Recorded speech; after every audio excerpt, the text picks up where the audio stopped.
Rais wa Marekani Bwana Donald Trump anaamini kwamba viongozi wa sasa wa Iran wamekuwa na busara sana. Rais huyo wa Marekani amesema kwamba Marekani na Iran zimekuwa zikikutana moja kwa moja na kwa njia isiyokuwa ya moja kwa moja, na kwamba viongozi wake wa sasa ni viongozi wenye busara sana kuliko wale waliouawa, huku wanajeshi zaidi wa Marekani wakiwasili katika eneo hilo na Tehran ikionya haitokubali kudhalilishwa. Matamshi ya Trump siku ya jana Jumapili yalikuja baada ya Pakistan, ambayo ni mpatanishi kati ya Tehran na Washington, kusema inajiandaa kuandaa mazungumzo yenye maana katika siku zijazo yenye lengo la kumaliza vita vya mwezi mzima vya Iran. Nadhani tutafanya nao makubaliano na nina uhakika kabisa, lakini inawezekana hatutafanya, Trump aliwaambia waandishi wa habari jana Jumapili jioni alipokuwa akisafiri kwa ndege ya Air Force One kuelekea Washington.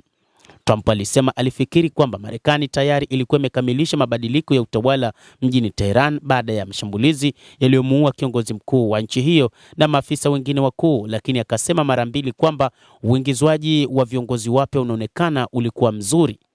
Licha ya kwamba hakukubaliana mwanzoni na kiongozi mpya aliyemrithi Ayatollah Al-Khamenei, kwa maana ya mtoto wa Khamenei, Mojtaba Khamenei, lakini pia kusema kwamba hana uhakika kama kiongozi huyo yuko hai, lakini anaamini viongozi wa sasa wa Iran ni viongozi wazuri. Shambulizi la awali la Israel mnamo Februari 28 lilimuua kiongozi mkuu wa Iran Ayatollah Al-Khamenei, ambaye nafasi yake ilichukuliwa na mtoto wake Mojtaba.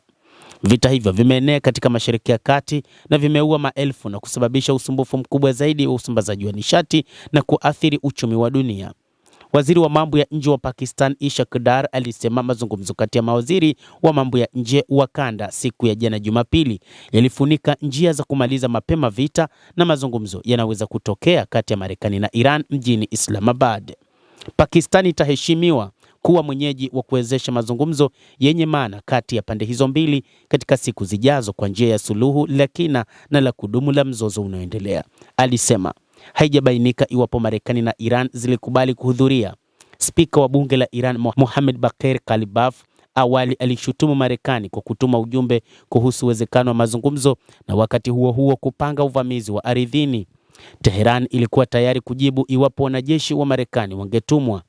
Maadamu wa Marekani wanataka kujisalimisha kwa Iran, jibu letu ni kwamba hatutakubali kudhalilishwa, alisema katika ujumbe kwa taifa.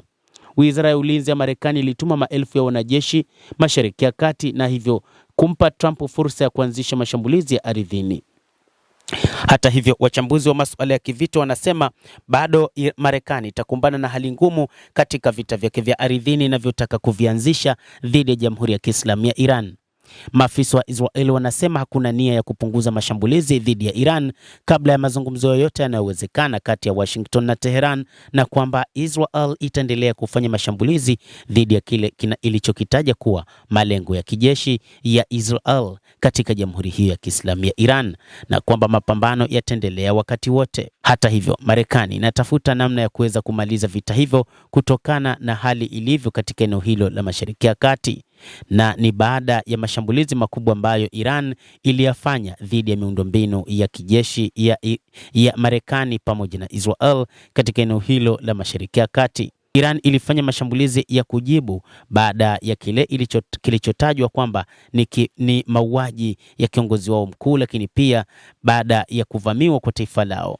Hata hivyo, Iran imesema kamwe haitokubali kupiga magoti kujisalimisha dhidi ya kile anachokisema rais wa Marekani kwamba wa Iran wanapaswa kujisalimisha katika kipindi hiki cha vita. Vita vimekuwa ni vibaya mno katika eneo hilo la Mashariki ya Kati ambavyo vimegharimu hali ya uchumi wa dunia, na kwamba kila taifa linalalama kutokana na vita hivi na hali kuwa ngumu. Jeshi la Israeli limesema kuwa limeanzisha mashambulizi zaidi ya 140 ya anga katika maeneo ya kati ya magharibi mwa Iran ikiwemo Tehran katika muda wa saa 24 hadi Jumapili jioni, na kugonga maeneo ya kurushia makombora na hifadhi miongoni mwa malengo mengine. Vyombo vya habari vya serikali vya Iran vimeripoti kwamba mashambulizi yamepiga uwanja wa ndege wa Mehrabad na kiwanda cha mafuta cha petroli katika mji wa kaskazini mwa Tabriz. Kiwanda cha kemikali kusini mwa Israel karibu na mji wa Beersheba kiliangukiwa na makombora na vifusi vya makombora wakati Israel ilipokuwa ikijikinga na mashambulizi makubwa kutoka Iran, na kusababisha maonyo rasmi kwa umma kukaa mbali kutokana na vifaa vya hatari. Endelea kutufuatilia mtazamaji, na usisahau kulike, usisahau kucomment, kadhalika kusubscribe channel yetu hii ikiwa bado hujafanya hivyo, ili upate habari hizi kwa mapana kupitia The World News. Naitwa Adam Hussein, endelea kuwa nasi wakati wote, endelea kutufuatilia uyajue mengi yanayojiri katika ulimwengu.